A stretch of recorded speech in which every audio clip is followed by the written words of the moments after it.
السلام علیکم دوستو، بہار کے وزیر اعلیٰ کی مسلمان لڑکی کا حجاب اتارنے کی کوشش۔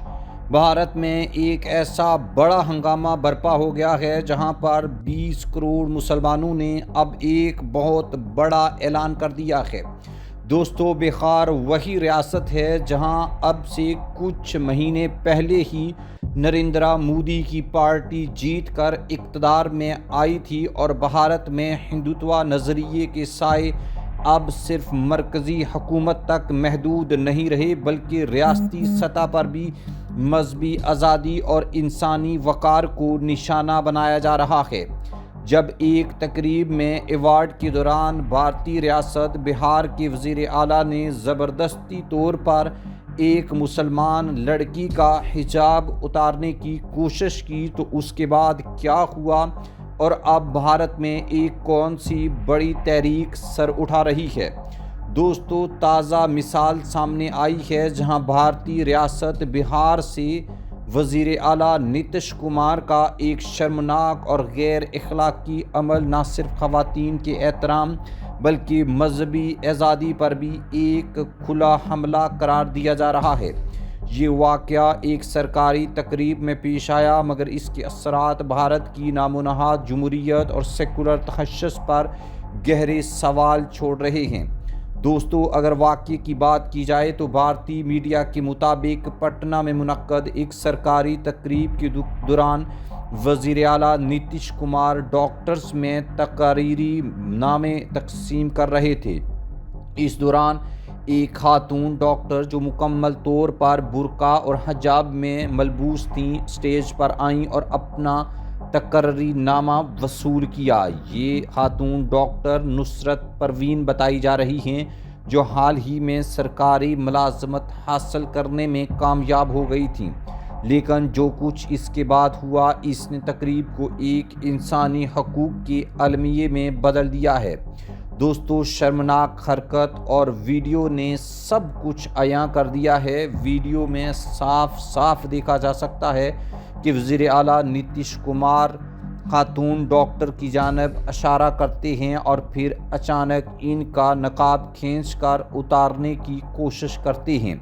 پہلی کوشش ناکام ہونے کے بعد دوسری بار بھی یہی حرکت دوبارہ دہرائی جاتی ہے اور اس دوران پیچھے کھڑے نائب وزیر اعلیٰ اور دیگر حکام انہیں روکنے کی کوشش کرتے ہیں مگر نتیش کمار باز نہیں آتے اور مسکراتے رہتے ہیں۔ خاتون ڈاکٹر نصرت پروین اس غیر متوقع رویے پر واضح طور پر پریشان، حیران اور خوفزدہ نظر آتی ہیں، جبکہ پس منظر میں بعض افراد کے ہنسنے کی آوازیں صورتحال کو مزید تکلیف دہ بنا دیتی ہیں۔ دوستو، ویڈیو وائرل ہوتے ہی سوشل میڈیا پر شدید غم و غصہ دیکھنے میں آیا۔ اپوزیشن جماعتوں، انسانی حقوق کے کارکنوں اور مسلم رہنماؤں نے اس واقعے کو خواتین کی تذلیل، مذہبی آزادی کی خلاف ورزی اور ہندوتوا سوچ کی عکاسی قرار دیا ہے۔ آل انڈیا مجلس اتحاد المسلمین کے رہنما اکبر اویسی نے سخت رد عمل دیتے ہوئے کہا ہے کہ ایک ایسے شخص کو وزیر اعلیٰ بنا دیا گیا ہے جسے خواتین کے ساتھ برتاؤ کی بنیادی آداب تک معلوم نہیں ہیں۔ کانگریس رہنماؤں نے واقعے کو بھارت کی عالمی ساکھ کو نقصان پہنچانے کی کوشش قرار دیا۔ ان کا کہنا تھا کہ اس طرح کے واقعات بھارت کی اس دعوے کو جھوٹا ثابت کرتے ہیں کہ وہ ایک سیکولر اور جمہوری ملک ہے۔ ادھر ہندو جماعت راشٹریہ جنتا دل نے بھی وزیر اعلیٰ کے رویے پر سوال اٹھاتے ہوئے کہا کہ یہ عمل ان کی ذہنی کیفیت اور نیت پر سنگین سوالات کھڑے کرتا ہے۔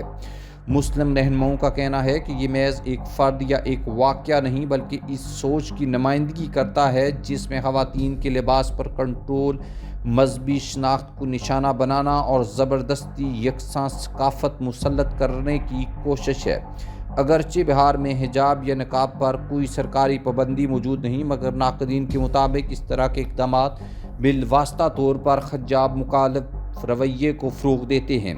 ناظرین، یہ واقعہ ایک مسلم خاتون ڈاکٹر کا نہیں بلکہ بھارت میں بسنے والے ہر حجاب یا باحجاب عورت کے وقار پر حملہ ہے۔ یہ سوال اب شدت سے اٹھ رہا ہے کہ کیا بھارت میں خواتین کو اپنی مذہبی شناخت کے ساتھ باعزت زندگی گزارنے کی اجازت باقی رہ گئی ہے؟ نتیش کمار کا یہ عمل مودی سرکار کی ہندوتوا پالیسی کا ہی ایک تسلسل دکھائی دیتا ہے، جہاں طاقت کے زور پر لباس، شناخت اور عقیدے پر فیصلے مسلط کیے جاتے ہیں۔ سوال یہ ہے کہ کیا بھارت جمہوریت کے ایسے رویوں کا محاسبہ کرے گی یا حجاب، نقاب اور مذہبی آزادی کا اگلا نشانہ بنتے رہیں گے؟ دوستو، مسلم رہنماؤں کو اور مسلم آبادی کو اس کا گہرا نوٹس لینا چاہیے اور اس معاملے کو اب بین الاقوامی سطح کے اوپر بھی اٹھانا چاہیے تاکہ نتیش کمار جیسے بندوباش اس طرح کی مزید حرکتیں کرنے سے باز رہیں۔